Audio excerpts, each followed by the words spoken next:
Só pra você ter noção do tamanho do meu trabalho, eu fiquei 3 anos sem ir no cinema. Fiquei 3 anos numa festa de... Fiquei 3 anos sem ir numa festa de família. Fiquei 3 anos sem viajar. Só nesse ritmo. Férias? Nunca. Jamais. Jamais. Tinha... Você sabe qual que eram os pensamentos da minha cabeça? Que eu precisava ser perfeita. E eu precisava. Só que aí eu não conseguia, então eu dobrava o ritmo do meu trabalho. Eu buscava informações, só que eu não encontrava as informações eficientes que fizesse o meu resultado mudar. Eu lembro que toda pessoa mais experiente que eu achava, uns líderes da igreja, eu colava nessas pessoas e era um desespero. E eu perguntava pra elas quantas horas elas dormiam e o que elas faziam pra organizar. Eu lembro que tinha uma obreira, a obreira Regiane, que eu fiquei encantada com aquela mulher, como que aquela mulher conseguia. E eu não entendia o porquê, como eu pensava que ela dormia 1 hora por dia, ou ela não dormia. Por várias vezes. Gente, é sério, eu era tão viciada no trabalho, porque a gente escuta que é a ação que vai trazer o resultado, correto? Então eu sou uma pessoa hiperativa, eu sou uma pessoa de muita ação e que não me falta, nunca me faltou. Eu sou uma pessoa de atitude, eu sempre tive. Só que eu não tinha os resultados que eu queria, então vinha as férias. Depois, com 14 anos, uns 13, 14, que eu comecei a vender bala no Farol, o dinheiro que eu arrecadava não era pra mim. E, pra você ter noção, eu não comia um doce. Eu nunca comi um doce dos que eu vendia. Não comia. E eu era chocolate, amo doce. Hoje não como muito, mas eu gosto ainda, bastante de doce. E eu lembro que eu sentia a dor de ver aqueles docinhos e eu não poder comer. Nem comer eu comia. Era tudo já destinado. Então foi um ritmo de trabalho que eu tive, que foi a minha adolescência toda.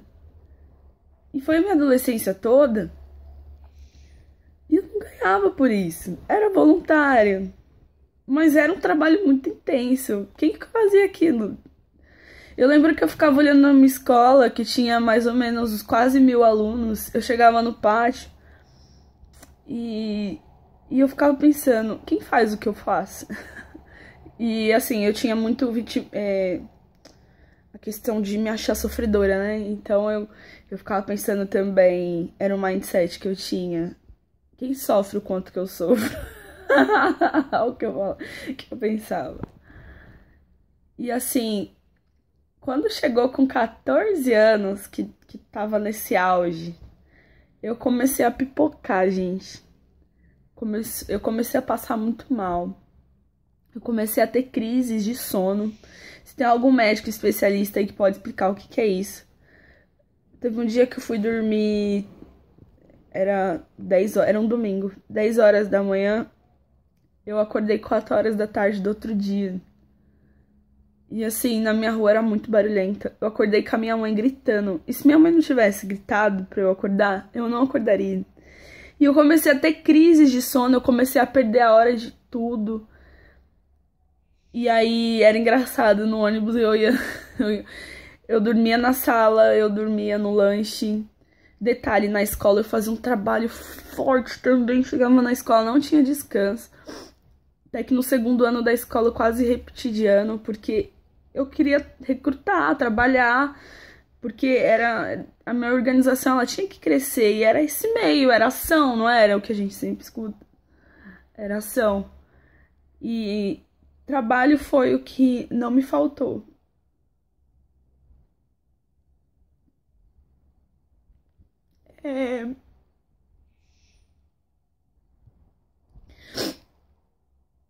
Eu fico feliz hoje, porque eu vejo porque assim, quando eu terminei a escola e eu não atingi os resultados que eu queria, E com 15 anos, só quando o Paulo veio, que eu achei o Paulo, que eu tive um resultado mais expressivo, mas aí na minha mente me comia minha consciência. Porque eu ficava pensando, mas não foi eu que fiz. Não foi eu que fui competente pra fazer. Foi o Paulo, não foi eu. Eu não sei fazer. Mas o desejo por saber fazer e saber trazer resultados era muito forte, cara.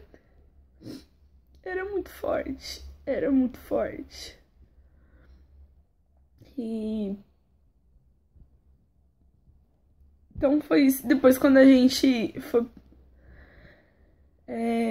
Eu tinha. Então, essa foi a minha adolescência num estresse muito grande. Eu sentia meu coração acelerar muito. Eu sentia. Eu tive. Até hoje eu tenho muito formigamento. Eu acordo com muito formigamento nos braços, nas mãos. Já fiz exames e tal. Não dá outra coisa. Já tive dores aqui. Muita dor aqui. Muita. Eu tive tanta coisa. Tanta coisa. Tanta coisa. Eu acho que até desmaiar eu já cheguei. Pra você ter noção. Porque sempre foi. A minha busca sempre foi muito intensa. Entende? E esse ritmo na igreja ficou até 19 anos. Quando eu tava com 19, que eu e o Paulo, a gente não ia mais pra obra de Deus, que a gente ficou esses 2 anos financeiramente falando, profissionalmente parado, sem fazer nada, esperando a boa vontade do bispo chamar a gente pra ir pra obra e nada. E foi quando eu decidi, nem foi ele, foi eu que decidi. Eu cheguei nele e falei, se esse mês a gente não for, nunca mais eu vou pra essa jossa também. Não vou mais, não adianta. Pode depois o Bispo Macedo chegar e falar que não vou e pronto. Se esse mês não foi, é porque não é pra gente. E pronto. E aí, essa parte desse ano, esse ano de 2016, vocês conhecem, eu entrei na faculdade, a gente abriu empresa, compramos um apartamento, compramos um carro, compramos moto, fechamos a primeira loja, abrimos a segunda empresa, o sócio largou a gente, deixou a gente sozinho. Aí o Paulo comprou uma máquina, no final do ano a gente tava com quase uns 30 mil reais de dívidas. E a gente conheceu o multinível nesse auge de dívidas, passando fome, minha mãe dando papel higiênico, dando comida pra gente, que a gente não tinha em casa. E... Pois é. E aí o Paulo conheceu o multinível em dezembro. Quando ele chegou em casa falando do multinível, quase que eu matei ele, porque a gente tava com 30 mil reais de dívidas. E tudo dívidas que ele se meteu a fazer, porque ele também é de muita coragem, de muita ação. E conhecemos o multinível. E aí foi a realização, particularmente aquela busca que eu tinha desde os 12 anos de saber liderar, conduzir, crescer um grupo. Ela começou a ser saciada. A minha sede, ela começou a ser saciada. Eu comecei a aprender sobre verdadeiramente liderança e tal. E a minha maior recompensa era esse aprendizado. Eu já falei até num vídeo anterior que o que me motiva, o meu maior motivo é a satisfação, é o reconhecimento, essas coisas.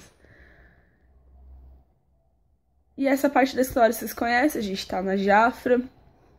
Eu tenho um patrocinador incrível, uma pessoa que quando eu falo dele eu choro, porque é uma pessoa que fala que vê muito potencial em mim. E escutar isso é muito bom. Eu não sei se ele fala isso mecânico, eu não sei se ele... Sei lá o que é, eu sei que... Eu sinto que realmente é verdadeiro. É esse o sentimento que eu tenho, que ele me passa. E só dele me tratar de igual, até que eu curei o meu complexo de ser mulher. E ele me trata muito bem, ele me trata igual, que realmente, gente, não tem diferença, é coisa da cabeça. Tem umas coisas que realmente acontecem, a gente não pode negligenciar. Mas a sua vida depende de você. Se você colocar isso na sua cabeça, como eu coloquei minha vida inteira, me prejudicou. Mudei meus pensamentos, mudei meu padrão de vida.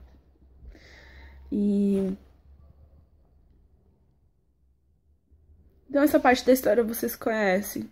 Eu fiz uma maratona em maio, vocês também conhecem.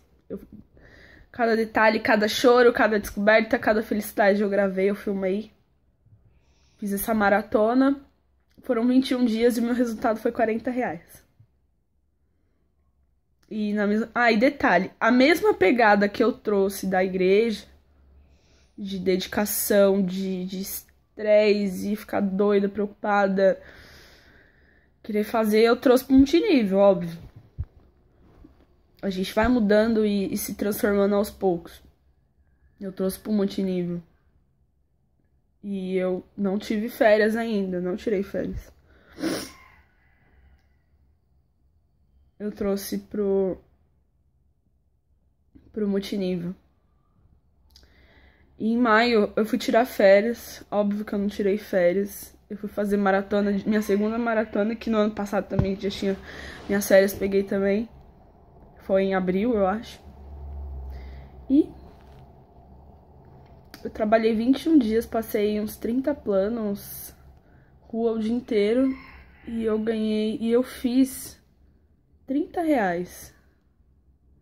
Gente, eu trabalhei 21 dias pra ganhar R$30. E agora teve essa oportunidade. Peraí.